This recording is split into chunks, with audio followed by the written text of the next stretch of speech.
Welcome to खोलो किताब। आज हम क्लास 6 की वर्कशीट नंबर 44 करेंगे गणित की, जो 13 दिसंबर को आपको दी गई है। ये वर्कशीट हिंदी मीडियम के स्टूडेंट्स के लिए है। अगर आप इंग्लिश मीडियम के स्टूडेंट हैं तो यहाँ आपको एक लिंक दिख रहा होगा जिस पे आप क्लिक करके इंग्लिश में इस वर्कशीट को सॉल्व होते हुए देख सकते हैं, समझ सकते हैं। अगर आप चैनल पे नए हैं तो इसको पहले सब्सक्राइब कर दें और वीडियो पसंद आने पे लाइक, शेयर और कमेंट करना ना भूलें। तो चलिए देखते हैं। सबसे पहले विद्यार्थी अपना नाम लिखेंगे, यहाँ कक्षा अध्यापक का नाम हो जाएगा। तो इस वर्कशीट में हम बात करेंगे रोमन संख्याओं के बारे में। उनको जानेंगे कि रोमन संख्या को नॉर्मल जो जनरल न्यूमेरिकल में है उसमें कैसे करते हैं। रोमन अंक एक अलग अंक प्रणाली है जो प्राचीन रोम में उत्पन्न हुई और पूरे यूरोप में नंबर लेखन का सामान्य तरीका बना रहा। 7 रोमन अंक होते हैं जनरली। देखो, एक ये होता है आई, ये वी, ये एक्स, ये एल, सी, डी, एम। सबकी अलग अलग वैल्यू होती है। आई का मतलब होता है 1, यहाँ दिया गया है। थोड़ा मैं जूम करके दिखा देता हूँ।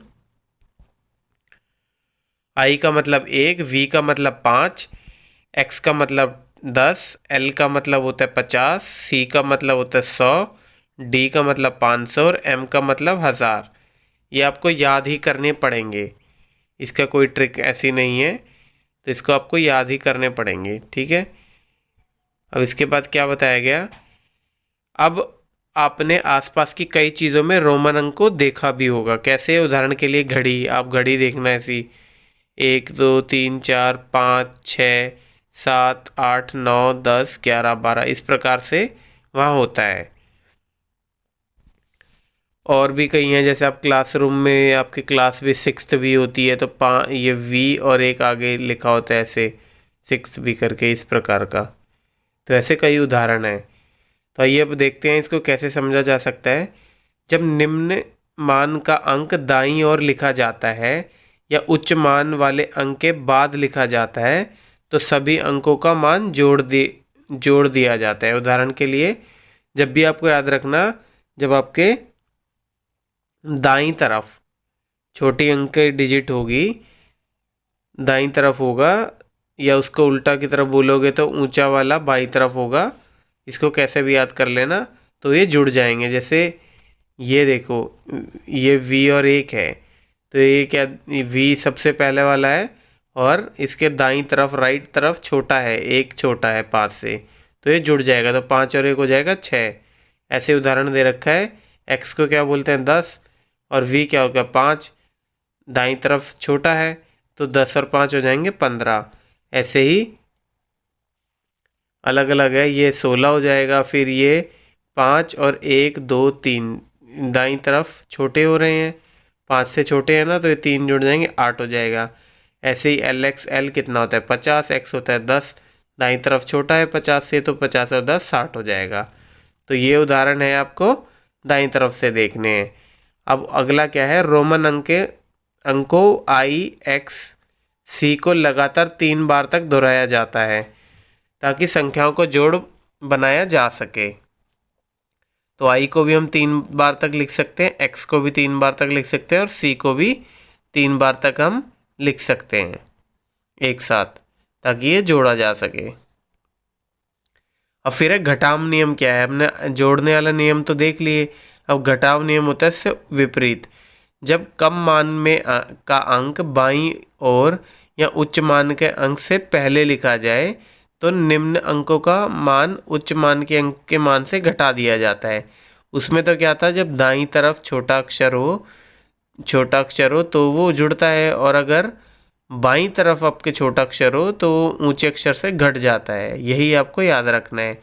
जैसे देखिए, इसमें क्या है, पहला 1 है, फिर है 5, तो आपके बाईं तरफ छोटा है तो 5 में से 1 घटा दो, आ गया 4। ऐसे ही ये है, जैसे इसको जोड़ोगे आप तो ये पहला तो x है, किसको 10 लिखते हैं तो 10। फिर ये दूसरा देखो 1 और 9, तो बाईं तरफ आपका 1 है, छोटा है वो 9 से, तो उसमें से 1 घटा देंगे। 9 में से 10 में से x तो 10 है ना, 1 है, 1 और 10, तो 10 में से 1 घटा देंगे तो आ जाएगा 19। ऐसे ही 1 और 10, तो बाईं तरफ आपका छोटा है तो 10 में से 1 घटा दो, आ जाएगा 9। इसी प्रकार ये सारे करने हैं। एक्स एल वी है, जैसे एक्स कितना है आपका 100, एक्स कितना है आपका 10, एल कितना है आपका, एल आपका कितना होता है 50, और वी कितना है आपका 5 होता है। तो देखिए पहले एक्स और एल को देख लीजिए, तो ये 50 माइनस 10 हो गया क्योंकि बाई तरफ छोटा है, और आगे इसमें 5 जोड़ देंगे तो 40 और 5 45 हो गया। इस प्रकार से ये सारे हमें इसी प्रकार से करने हैं। एक और देख लेते हैं, सी एल आई एक्स। सी कितना होता है अपना 100, एल होता है 50, और आई एक्स कितना होता है, ये 1 होता है, और एक्स होता है 10। अब बाईं तरफ आपका छोटा है तो 10 में से 1 गया 9 हो जाएगा, और ये छोटे होते जा रहे हैं दाईं तरफ, तो ये हो जाएगा 159। तो आइए अभ्यास करें। निम्नलिखित अंकों को रोमन में लिखिए। अब 14 को रोमन कैसे लिखेंगे? 14 के लिए 10 और 4 लिख देंगे। तो 10 किसको लिखते हैं? एक्स को 10 होता है, और 14 के लिए क्या करेंगे? ये होता है 4 का, तो इसको हम लिख देंगे इस प्रकार से x1v। अब b आपका आ गया 96। 96 कैसे लिखेंगे? पहले 100 में से 10 को घटाना पड़ेगा, तो उसके लिए क्या लिखेंगे? x पहले लिख देंगे, उसके बाद लिख लेंगे 100 के लिए c, x और c, और ये कितना हो गया? x और c हो गया 90, और उसके आगे लिख देंगे 6, v और 1। इसको इस प्रकार लिख के आप देख भी सकते हैं। ये हो गया आपका 10, ये हो गया 100। अब आपके बाईं तरफ छोटा है तो ये हो जाएगा 10 में से 100 में से 10 माइनस 90, और v और 1 6, 96। इसी प्रकार 185 हम कैसे लिखेंगे? 185 हम इस प्रकार लिख सकते हैं। अब इसमें देखिए c कितना है 100, और l कितना होता है 50। इधर की तरफ छोटे चलते जा रहे हैं तो जुड़ते जाएंगे। 100 और 1 50, 150, और ये x की वैल्यू 10 होती है। 10 20 30, 150 और 30 180, और v होता है 5, 185। अब हमें लिखना है 508।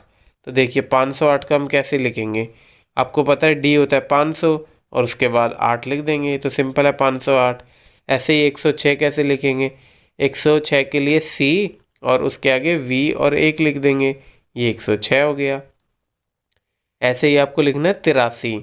तो 83 के लिए आप क्या करेंगे? सबसे पहले लिखेंगे 50, और उसके बाद 3x से 30 हो जाएंगे, और फिर 3 डंडे लगा देंगे, तो ये हो जाएगा 83। अब देख भी सकते हैं 50 60 70 80, और 3 83। अब आपको देखना है निम्नलिखित रोमन को अंकों में लिखिए। अब इसको आपको अंकों में लिखना है। पहला क्या है? एल एक्स आई एक्स। तो एल देखो सबसे पहले क्या है? एल आपका होता है 50, एक्स कितना होता है 10, और आई एक्स होता है 1 और 10।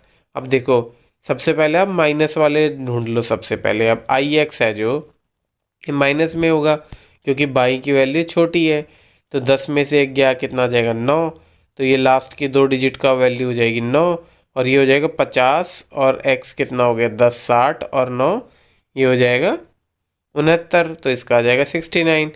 फिर है एल एक्स सी।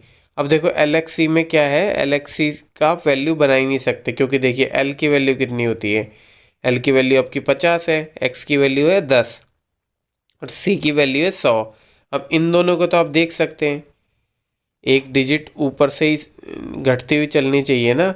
यहाँ सी एक्स एल की तो वैल्यू हो सकती थी, क्योंकि सबसे पहला जो डिजिट होगा वो सबसे बड़ा ही यूजुअली होता है। अब एक्स सी को घटाओगे तो आपका कितना हो जाएगा?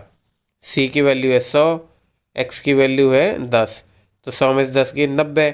अब यहाँ 50 है, तो 50 के आगे 90 तो आ ही नहीं सकता, तो इसलिए ये गलत है। सी एक्स एल की वैल्यू में अगर ये पूछते तो इस हिसाब से 140 हो जाती। अब तीसरे की हम बात करेंगे x और c। अब हमें पता है c की वैल्यू कितनी होती है 100, x की वैल्यू कितनी होती है 10।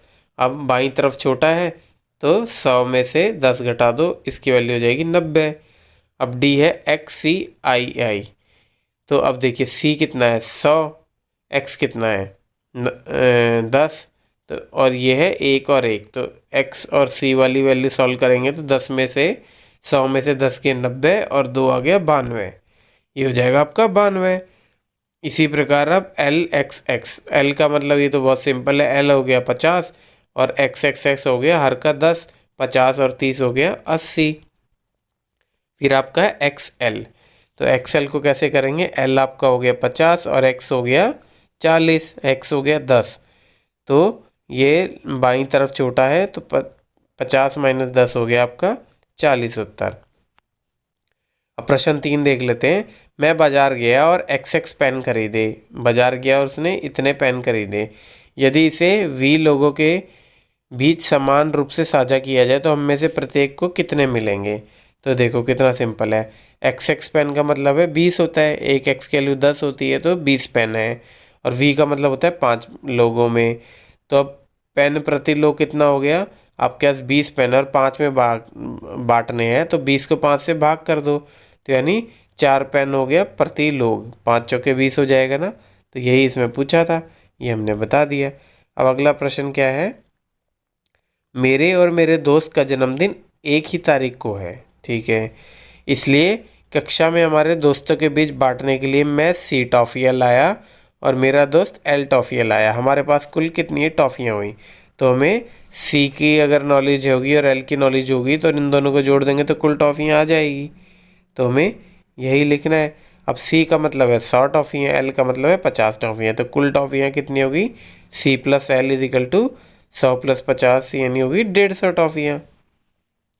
अब प्रश्न 5 क्या है। मैं XCV रुपये लेकर बाजार गया और V प्रतियाँ प्रत्येक XV रुपये की खरीदी, तो मेरे पास कितने रुपए बचे। अब कुल कितनी खरीदी हैं उसने, कुल उसने 5 प्रतियाँ खरीदी हैं, V प्रतियाँ खरीदी है इस रेट से। तो इसको गुणा प्रत्येक प्रति गुणा में कुल प्रतियाँ को अगर हम गुणा कर देंगे तो उसका टोटल खर्च आ जाएगा। और फिर हमें टोटल पैसे से माइनस कर देंगे तो कितने रुपए बचे वो हमें पता चल जाएगा। अब XCV है टोटल, XCV कितना हो गया। अब देखो C हो गया कितना आपका 100 हो गया और X कितना हो गया 10 हो गया।